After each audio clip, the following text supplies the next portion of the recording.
você é uma das pessoas que busca uma educação de qualidade em um tempo flexível, em diferentes formas com diferentes formas de aprendizagem, sem dúvida você é um aluno potencial para a educação à distância.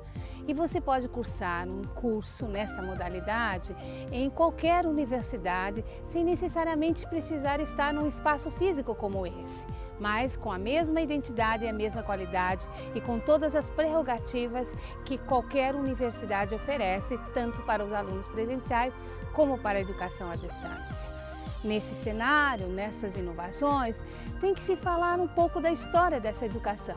A educação à distância, ela não é nova. Ela surgiu na década de 1930 no Brasil, mas antes disso há elementos que permitem afirmar o uso da educação à distância desde o século XIX. Ela surge no Brasil fortemente em 1930, mas ganha legitimidade a partir da Lei de Diretrizes e Bases da Educação, a Lei 9394 de 96. Essa lei, em seu artigo 80, traz a necessidade de uma formação e de uma formalização dessa modalidade de educação para atender aos mais diversos setores da sociedade e nos mais diversos níveis, quer no ensino fundamental, quer no ensino médio, quer no ensino superior ou quer em processos de formação continuada. Esse modelo de educação mais flexível traz também uma nova clientela, pessoas que jamais pensaram em cursar um ensino superior ou continuar seus estudos e que têm nessa modalidade a oportunidade de se inserirem socialmente por meio da educação. Quero retomar isso e dizer um pensamento de um dos historiadores mais importantes desse século, Pierre Lévy, e ele diz o seguinte, que a educação, por meio das tecnologias, passa a ser um direito fundamental do cidadão, assim como é o direito à educação, assim como é o direito à alimentação e à saúde. Por isso só já se justifica processos de formação em que a educação à distância se preponderem para pessoas que realmente tenham essa necessidade.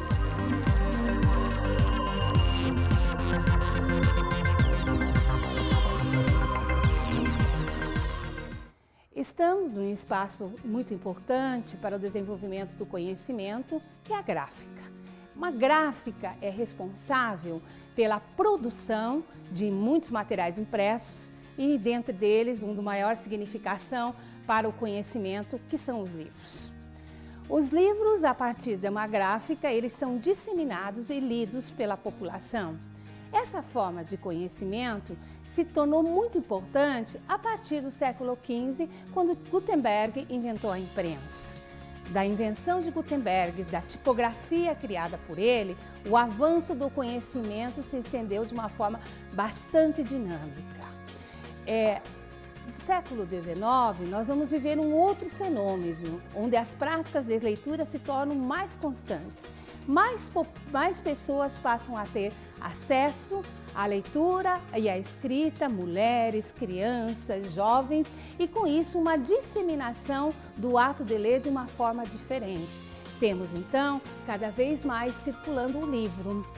Pensemos que antigamente as pessoas anterior a esse processo do século XVIII, as pessoas liam em rolos de papiro, o que era uma grande dificuldade. Havia a necessidade de uma pessoa desenrolar esse rolo e a leitura ela se desenvolvia de uma forma muito mais difícil, muito mais monótona. Com o livro, você tem uma outra forma de pensar, de estruturar, de ensinar e aprender. As pessoas levam o livro para qualquer lugar. As pessoas têm os livros de bolso, os romances, os folhetins, o desenvolvimento dos jornais. E com isso nós passamos a ter cada vez mais iniciativas diferenciadas nesse modo de ler. Neste século também, em plena era do iluminismo, vivemos aí a alusão a um fenômeno muito interessante que foi feito pelos enciclopedistas. D'Alembert, junto com Montesquieu, Rousseau, Voltaire, quiseram naquele momento estruturar uma enciclopédia para que as pessoas tivessem acesso aos mais variados verbetes e assim você tivesse condição de arquivar uma produção de conhecimento desenvolvido pela humanidade. Naquela época, eles desenvolveram quase 25 mil verbetes. De lá para cá, nós temos aí a revolução do livro e a partir da revolução do livro, várias outras revoluções foram se estruturando. E uma delas chega-se a revolução tecnológica que vivemos hoje, em que o livro não morre de forma nenhuma. Ele é essencial para o desenvolvimento de qualquer sociedade, mas ele se ressignifica a partir do próprio uso do computador, que pode ser considerado uma enciclopédia do século XXI. E esse livro vai ganhar uma outra dimensão. O livro é tão essencial para a educação à distância como é para a educação presencial ou para qualquer outra forma de educação. E, ao mesmo tempo, a educação à distância, ela se revigora e se ressignifica a partir do uso de outros elementos, como o computador. O computador é uma ferramenta essencial, você sai de uma perspectiva só do impresso, do físico, para um ambiente mais virtual. E isso é uma das características que nós vemos cada vez mais significativas na educação à distância.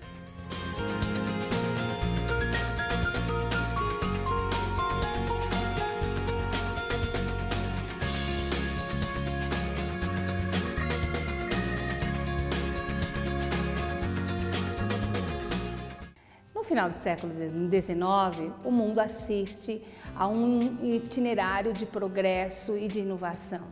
E nessa égide desse progresso, muitas exposições ocorrem. Cita-se como exemplo a exposição que ocorreu em Chicago em 1853, a exposição que ocorreu em Paris em 1889. Essas exposições têm a intenção de divulgar as tecnologias existentes em termos de progresso e inovação. Dentre essas tecnologias, as tecnologias educacionais, alicerçadas em coleções, mapas, museus, e tem-se aí uma grande inovação que vai fazer a diferença na educação nos séculos posteriores. Trata-se do quadro negro. O quadro negro, quadro verde ou quadro branco, ele ganha uma significação nas práticas escolares. Passa a ser de espaços diversos de educação, como o espaço na praça, o espaço na família, em casas, para o espaço na escola e nos colégios. Esse espaço físico traz o quadro negro imóvel e a figura do professor. Quadro negro, sem o professor, sem os alunos, ele não é nada. É a metáfora de uma folha em branco. Ele precisa que o professor preencha-o e assim novos métodos, novas formas e metodologias de ensinar são ressignificadas a partir do quadro negro.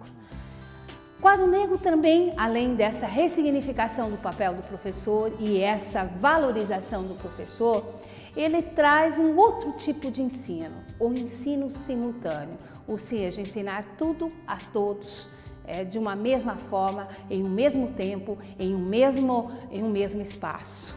Esse ensino simultâneo visava a homogeneização dos processos e com isso que se tivesse uma educação de qualidade.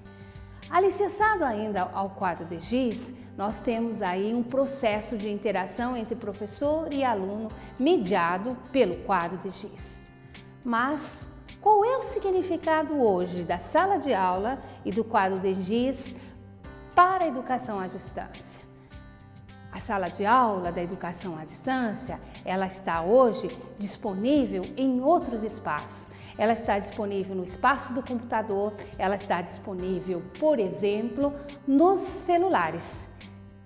Mas o que se tem nesses celulares, eles precisam ser reclassificados, reutilizados, ressignificados pela figura do papel do professor. A educação à distância, ela valoriza cada vez mais o papel do professor como agente de transformação, como um agente que pode realmente postular mudanças em termos educacionais. Traz também a figura do tutor necessário para acompanhar esse processo e auxiliar o aluno em atividades interativas. A interação que se tinha a partir da sala de aula e do quadro de giz, essa interação ela é mediada pelas tecnologias, pelo professor, pelo tutor. E é uma interação que não visa a homogeneização, que não visa um ensino simultâneo, mas visa um processo que sempre foi sonhado em termos de ruptura na pedagogia, ou seja, a individualização do ensino. O aluno passa a ser considerado uma pessoa, um indivíduo que tem um estilo de aprendizagem diferenciado e que precisa ser atendido nessa forma. Mas a educação à distância vai fazer morrer o ensino presencial? De forma nenhuma. Acredita-se que as ferramentas que a educação à distância trazem, ela possibilita um ressignificar no ensino presencial também. Então, educação à distância e ensino presencial, ou educação à distância e educação presencial, elas convergem, elas não se separam, elas são tão importantes para que a educação realmente evolua. Diga-se de passagem, ainda mais em termos brasileiros, que nunca tivemos realmente uma época áurea em termos de educação e onde precisamos claramente democratizar o ensino, levar cada vez mais o ensino superior a diversas camadas da população que não tiveram acesso a ele. Essa significação nas formas de aprender, nas formas de ensinar, faz uma diferenciação tanto para o ensino à distância como para o ensino presencial. E qual é a sala de aula do ensino à distância? A sala de aula do ensino à distância são as plataformas de aprendizagem, como o Moodle, por exemplo. Mas para além das plataformas de aprendizagem, a sala de aula da educação à distância, ela também ganha outros significados em espaços sociais, como por exemplo no Facebook, como por exemplo nas redes sociais, como por exemplo em blogs, no YouTube.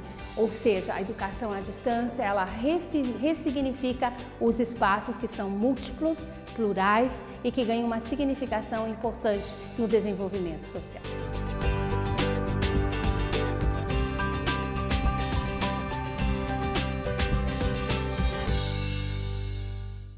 Esse laboratório de informática, repleto de computadores desligados e sem pessoas para manuseá-los, nos remete à ideia que já vimos anteriormente do quadro de giz. O quadro de giz, somente sem a figura do professor e dos alunos, ele não tem significado. Da mesma forma, quando se fala em termos de educação à distância, somente um laboratório de informática não vai fazer a diferenciação em termos de qualidade. Precisa-se realmente de pessoas que atuem em prol do desenvolvimento dessa modalidade. Inicia-se pelo professor, que precisa ter acesso a essas ferramentas, aos conteúdos dispostos na internet e, a partir de então, selecioná-los em prol de uma trilha de conhecimento, uma trilha de desenvolvimento conceitual para os seus alunos. Para além do professor, há necessidade de técnicos, há necessidade de web design, há necessidade de produção de vídeos, há necessidade de armazenamento de conteúdos e a educação à distância vai tendo uma dimensão significativa. Essa dimensão significativa nos possibilita dizer que a educação à distância ela tem qualidade. Assim como o presencial tem qualidade, a educação à distância tem qualidade. E as ferramentas que dispomos hoje nos fazem dizer que é possível mensurar de uma forma significativamente os elementos qualitativos desse modelo de educação. Essa metodologia de educação, ela passa a ser cada vez mais aceita em termos de formação inicial de pessoas e em termos de formação continuada. O mercado vem assumindo essa forma de educação como promissora para formar seus quadros. Mas para além da ótica do mercado, em termos educacionais, percebe-se grandes avanços a partir desse ferramental que a educação à distância possui, mas principalmente pela essa relação dialógica que ela possibilita que se estabeleça com o aluno, com o professor e com outros elementos e outros atores sociais que fazem parte desse processo. É importante que cada vez mais nós tenhamos clareza em relação a isso e possamos avançar em processos significativos, em metodologias significativas, em estudos cada vez mais sólidos em termos educacionais para garantirmos a qualidade dessa modalidade. Portanto, você aluno que faz um curso de educação à distância, tenha certeza que você faz parte de uma universidade que busca a qualidade, que você faz parte de um universo de pessoas que estudam essa modalidade e que querem cada vez mais compartilhar. Hoje falamos tanto em compartilhar. A universidade tem essa obrigação de compartilhar os seus conteúdos produzidos, quer na modalidade à distância, quer na modalidade presencial, a todos de uma forma aberta, para que assim cada um possa acessar esse conteúdo, ressignificá-lo e a partir de então outras pessoas terão acesso a isso. Uma revolução digital, ela não se faz sem pessoas. Uma educação à distância, ela não se faz sem pessoas. Mas, mais do que isso, a educação à distância realmente vale a pena reforçar. Ela vem em termos de democratização do ensino e em termos de formação para as pessoas que realmente necessitam de tal.